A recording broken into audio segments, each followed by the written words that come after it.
Bonjour à tous et à tous, j'espère que vous allez bien. Nous sommes à la veille de Shavuot qui commence dans quelques heures partout dans le monde. Et c'est une fête extrêmement importante puisque nous allons avoir l'honneur de recevoir la Torah. La couronne d'Akadosh Baruch Hu, le plus beau cadeau que Akadosh Baruch Hu ait pu nous faire. Et on va étudier en fait Shavuot au féminin. Nous allons voir quelle est la place de la femme dans cette fête et comment on peut recevoir nous, cette Torah en tant que femme, et quel rôle on joue si important dans cette fête. Je dédie ce cours à la Refoua Shelema de Fortuné Bat Ramsa, Reuven Ishaï Bar Mercedes, Shoshana Bat Urida, Simcha Bat Hana, Nuna Bat Simcha, Shagal Bat Esther, Vered Bat Shoshana, Simcha Bat Rachel, David Ben Rachel, Viviane Bat Emma, Maza Bat Soleika, ainsi qu'à Korava,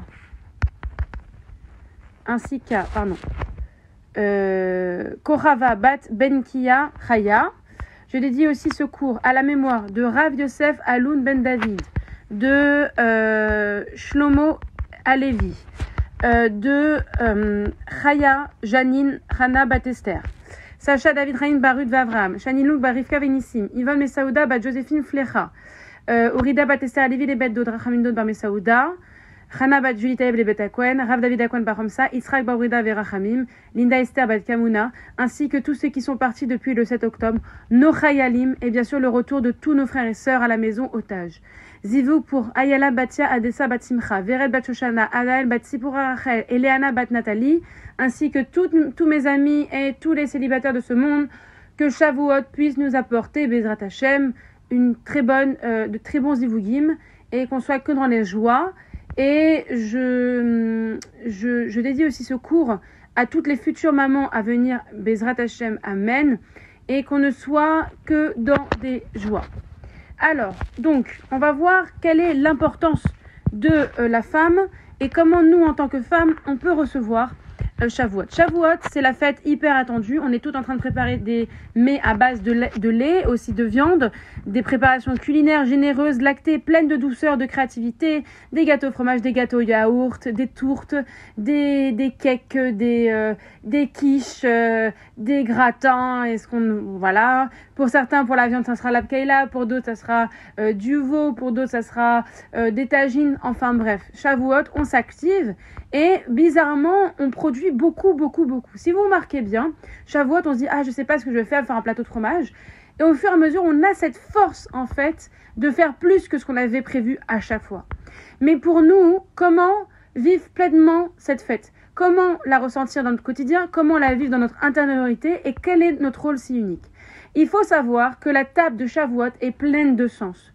Première chose, on va beaucoup s'investir. On va mettre des fleurs, c'est le temps du printemps, des feuillages, des recettes lactées. Et cette abondance de mets, comme je vous l'ai dit, c'est une tradition culinaire, mais en fait c'est Seudat Odaya, c'est-à-dire un repas de remerciement. On remercie Akadosh Baruch Hu de nous donner sa Torah, qu'on ait une Torah dans un monde, dans une terre où coule le miel et le lait, qui nous offre avec amour. C'est un acte spirituel. Et en fait, chaque élément qu'on met, c'est pas pour rien. La table, c'est un autel de la reconnaissance envers Akadosh Baruch Hu. Et à travers tous les plats, on exprime à nos enfants, à nos proches, la force, la émouna, le bonheur de recevoir la Torah. Ensuite, c'est un événement éternel. Pourquoi? Parce que chaque fois, ça se renouvelle. On a reçu les 10 commandements il y a plus de 3000 ans à peu près. On les reçoit chaque année. Et chaque année, on dit Naase Venishma, c'est-à-dire nous ferons et nous comprendrons. Et chaque année, on renouvelle ses vœux de bonheur et de joie. Et chaque année, c'est un serment ancestral. Et on rappelle, on se remarie à Akadosh Baruch Hu. C'est-à-dire qu'on montre notre lien à Akadosh Baruch Hu, notre fidélité à la Torah et notre désir sincère d'avancer dans ses voies. La nuit de Shavuot, les hommes ont la tradition d'étudier jusqu'à l'aube. C'est ce qu'on appelle la veillée de Shavuot.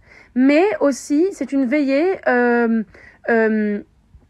Nous aussi, les femmes, on a une veillée beaucoup plus importante, peut-être plus silencieuse, mais tout aussi précieuse. On essaye de préparer, de prendre soin des enfants, de créer une atmosphère, et on transmet.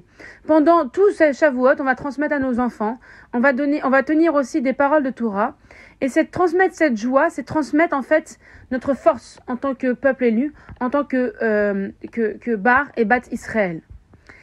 Rav Yosef nous explique la joie de Shavuot. La Gemara nous apprend qu'il demandait à ses proches chaque année de préparer un veau spécial, très savoureux, le veau. Et maintenant, je peux vous dire, et je suis heureuse de vous le dire, que Shavuot, pour moi, c'est un jour très important parce que c'est mon anniversaire hébraïque, mais c'est également l'anniversaire hébraïque de mon grand-père David, mais c'est surtout l'anniversaire de la naissance du roi David. Et cette année, j'ai demandé à préparer un veau, un ossobuco de veau. Pourquoi le veau? Parce que c'est le don de la Torah qui a fait de lui un rave. Il comprenait que ce jour était très important, il voulait vraiment le célébrer avec intensité et il voulait poser ce veau parce que c'est un mets précieux. Une autre chose, c'est que la foi, c'est le point de départ. C'est-à-dire qu'on va reconnaître dans le premier commandement, dans la lecture des 10 commandements, « Je suis l'Éternel, ton Dieu ». Ça veut dire que tout ce qui commence, c'est par la Emouna et la foi envers Akadosh Baruch Hu. Ça permet aussi de lever les yeux au ciel, de remercier Akadosh Baruch Hu dans le bien, comme dans les épreuves qu'on traverse. Et à Shavuot, cette foi va se renouveler un petit peu plus à chaque fois. Shavuot, c'est aussi appelé le Rosh Hashanah de la spiritualité. Le petit-fils du Baal Shem Tov, Rabbi Baruch de Meziboz, disait que c'était le Rosh Hashanah de la spiritualité. On se pose la question de pourquoi. Parce que toute l'année, on va recevoir des cadeaux spirituels. On se demande ce qu'on va recevoir. À Shavuot, c'est un pivot discret, mais une opportunité. Un cadeau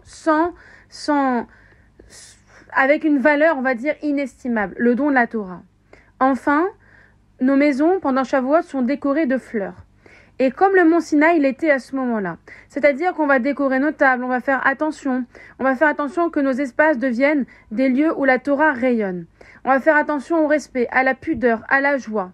C'est dans cette maison, dans nos foyers, que Hachem trône, que Hachem est avec nous et qu'on renouvelle notre lien indéfectible avec lui. Shavuot, c'est notre mariage avec Akadosh Baruch Hu. Ce lieu profond, ce lien profond, ce lien vivant, ce lien vibrant.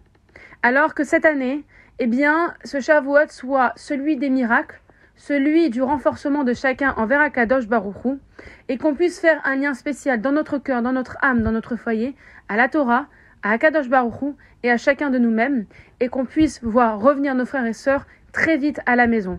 Je vous souhaite Chag Sameach et que de bonnes choses.